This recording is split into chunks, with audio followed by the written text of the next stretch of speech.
26ویں آئینی ترمیم عدالتی اور عوامی نظام میں انقلابی بہتری کا موقع۔ وفاقی حکومت کی جانب سے پیش کیے جانے والی 26ویں آئینی ترمیم اس وقت اہم بحث کا موضوع بنی ہوئی ہے۔ یہ جاننا نہایت ضروری ہے کہ اس ترمیم کی کیا اہمیت ہے، خاص طور پر عدلیہ اور عوامی مفادات کے تناظر میں۔ مجوزہ آئینی ترامیم کو پاکستان کی آئینی تاریخ کا ایک اہم موڑ قرار دیا جا رہا ہے، کیونکہ ان کا بنیادی مقصد عوامی مفاد کو فروغ دینا ہے۔ سیاسی یا ذاتی مفادات کو بالائے طاق رکھ کر ان ترامیم کا مقصد صرف اور صرف عوام کی فلاح ہے۔ پاکستان کی آئین میں 26ویں آئینی ترمیم کا مقصد عدالتی نظام میں شفافیت اور مؤثریت کو فروغ دینا ہے۔ اس ترمیم کے ذریعے انصاف کے نظام میں بہتری لانے اور جمہوری اقدار کو مضبوط کرنے کی کوشش کی جا رہی ہے۔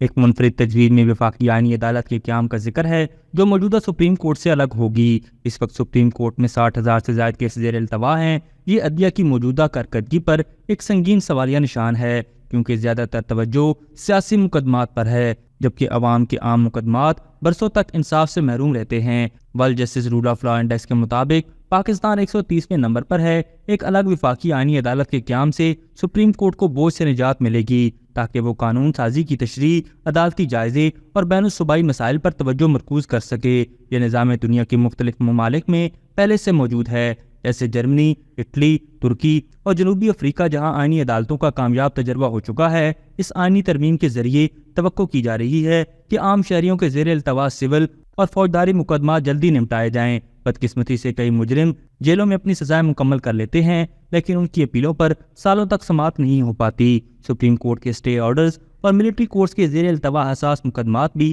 انصاف میں رکاوٹ بنے ہوئے ہیں۔ اس کی وجہ سے دہشت گردی سے متعلق کیسز بھی تاخیر کا شکار ہیں۔ یہاں ایک اہم سوال اٹھتا ہے، کیا بنیادی حقوق صرف حملہ آوروں کے ہیں؟ جن پر حملہ کیا گیا ان کے حقوق کہاں ہیں؟ کیا ایک فرسودہ عدالتی نظام کی وجہ سے دہشت گردوں کو سزا نہیں دی جا سکتی؟ یہ تمام عوامل اس امر کی نشاندہی کرتے ہیں کہ ایک الگ آئینی عدالت کا قیام ناگزیر ہے۔ اس کے علاوہ 26ویں آئینی ترمیم میں ججز کی تعداد بڑھانے کا بھی ذکر ہے، جو سپریم کورٹ میں کیسز کی تعداد کم کرنے اور انصاف کی فراہمی میں تیزی لانے کا سبب بنے گی۔ ابھی تک کے لیے صرف اتنا ہی۔ مزید دلچسپ اور تازہ ترین خبروں سے آگاہ رہنے کے لیے ہمارے چینل اسلام آباد انسائیڈر کو سبسکرائب کرنا مت بھولیے، اور اگر ہماری یہ ویڈیو آپ کو اچھی لگی ہے تو اسے لائک کر دیں اور اپنی قیمتی رائے کا اظہار نیچے دیے گئے کمنٹ سیکشن میں ضرور کریں۔